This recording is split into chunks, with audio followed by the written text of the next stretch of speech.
Hello, hello, hello, hello, hello, hello, hello, hello, hello. I am Spantopia, I say, but you can call me Span. How are you?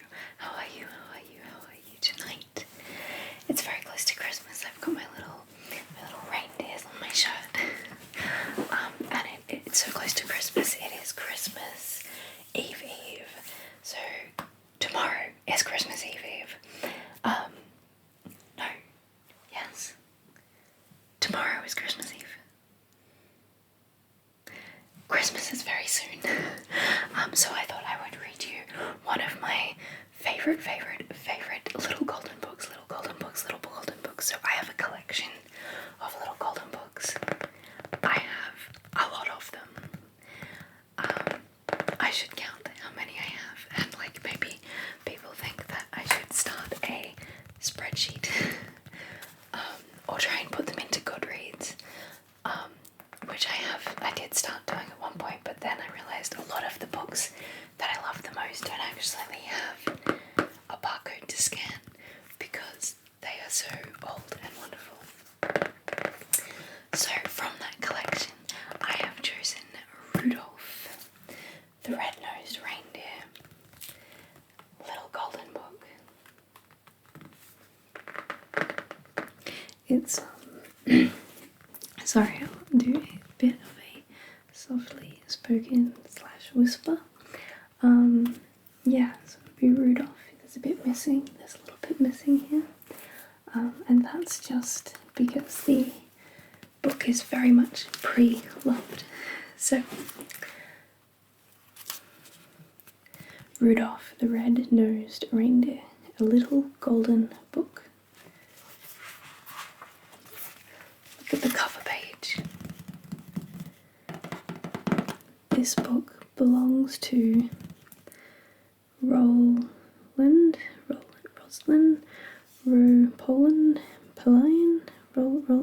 somebody. And this cost 25 cents. 25 cents. Wow. Rudolph the Red-Nosed Reindeer by Barbara Shook-Hazen. Adapted from the story by Robert L. May. Pictures by Richard Scary. Golden Press, Sydney. Now this book is very old, I would guess 40s, or maybe 50s. Let's have a look. Rudolph the Red-Nosed Reindeer, copyright 1949, oh no, 1958, it's a 50s book. The book is copyright 1958, is when it was printed in 1958. Okay, so once there was a reindeer named Rudolph who lived at the North Pole in Toyland. Rudolph was younger and smaller than the other reindeer there. They all had proud, tall antlers. Rudolph's antlers were only tiny stubs. Worst of all, Rudolph had a nose that was big and bright red, so bright red it glowed in the dark.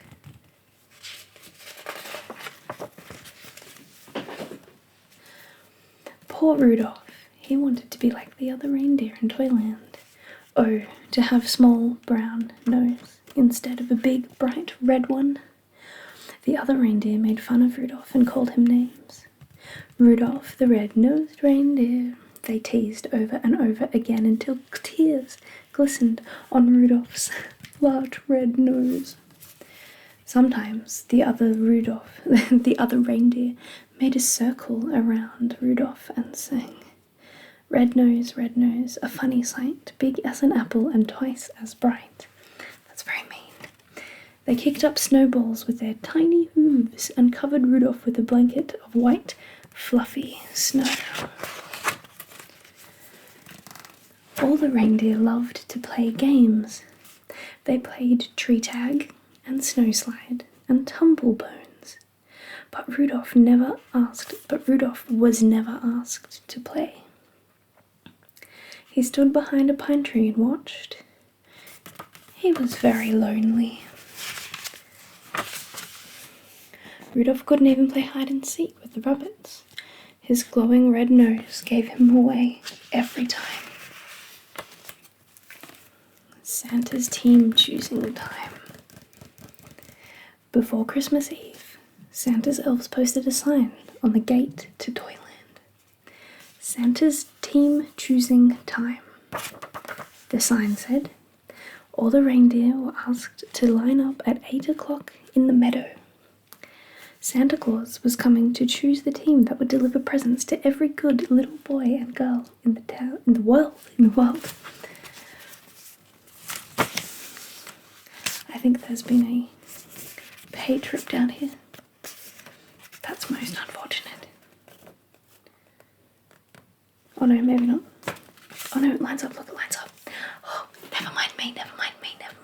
Okay. The reindeer fairly danced with excitement when they heard the news. They pranced and tossed their antlers and pawed the snowy ground with their hooves. Each reindeer hoped he would be chosen to guide Santa's sleigh. It was the greatest honour a reindeer could ever have. Rudolph sighed. He was ashamed to have Santa see his bright red nose, so he decided to hide. At 8 o'clock, when all the other reindeer had gone into the meadow, Rudolph hid in a toy pirate's chest that the elves had built. It had a heavy wooden lid and big brass hinges. No one would find him there.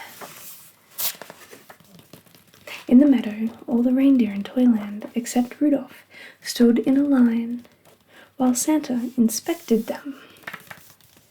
Santa chose carefully. Only the fastest, the strongest, and the best reindeer would do. I think Dasher will be fine. He's the biggest reindeer, said Santa. Dasher, wrote his elf assistant in a big book, and Dancer is the strongest, said Santa, pulling his beard. Dancer, wrote the elf.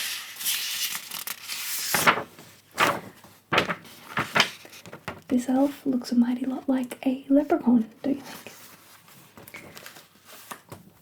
Ho, ho, ho, let's see, continued Santa. His Prancer and his Vixen, they make the smoothest landings on rooftops. Comet is the fastest and Cupid is the most sure-footed, said Santa. I pick them. And last, said Santa, I choose Donder and Blitzen. They're the best at twisting treetops and skimming over telephone poles. The reindeer in Santa's team were very happy. They rubbed noses.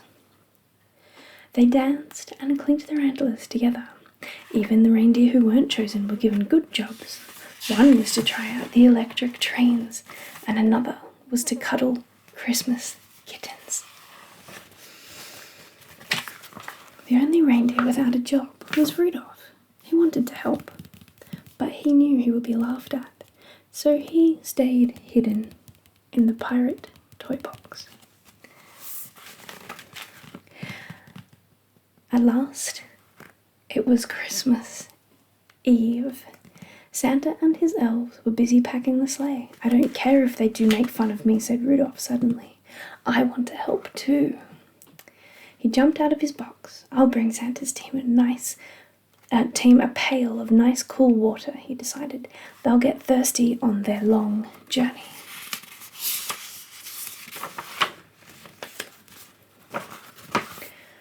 The night was bitter and cold. A terrible fog covered all of the earth. Santa's elves kept bumping into each other as they hitched up the team. They could hardly see as they put on each bright red harness and tied each jingle bell.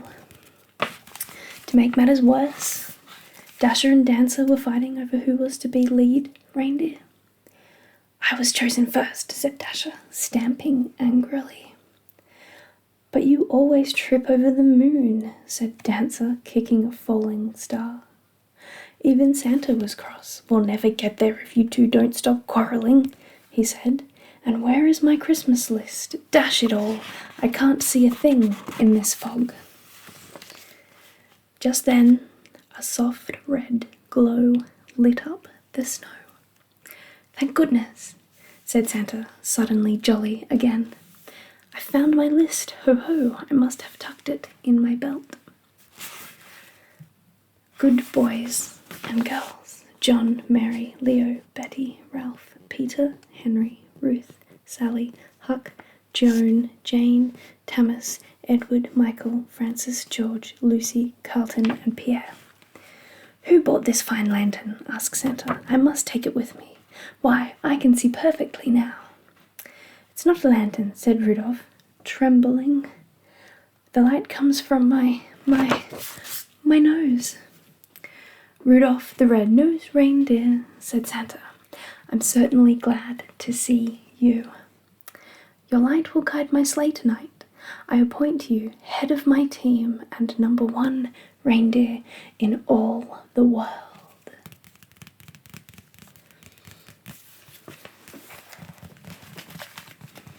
And that's the story of Rudolph the Reindeer. Isn't it just gorgeous? I like the hard cover, the worn golden edges, and the very old edging of the little golden books with all the different characters. And like this really old Donald Duck. He's like crazy. Toodle and Katie Caboose. The pokey little puppy. Oh, so many fond memories. The saggy baggy elephant. Pinocchio. Is that Bugs Bunny? Wow.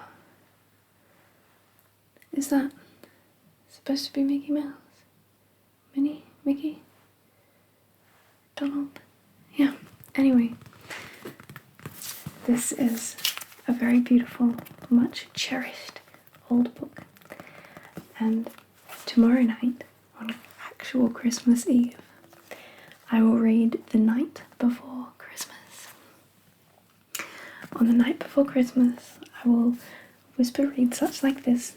The night before Christmas.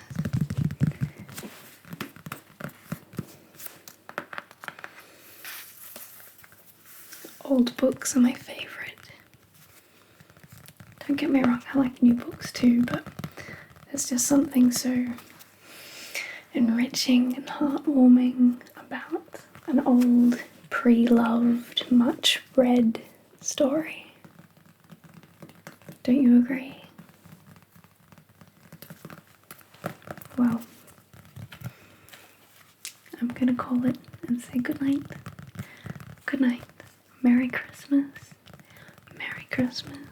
I hope you have a wonderful, wonderful Christmas, and I will see you tomorrow night for the reading of The Night Before Christmas. Alright. Good night, good night, good night, good night, good night, good night. Good night, sleep.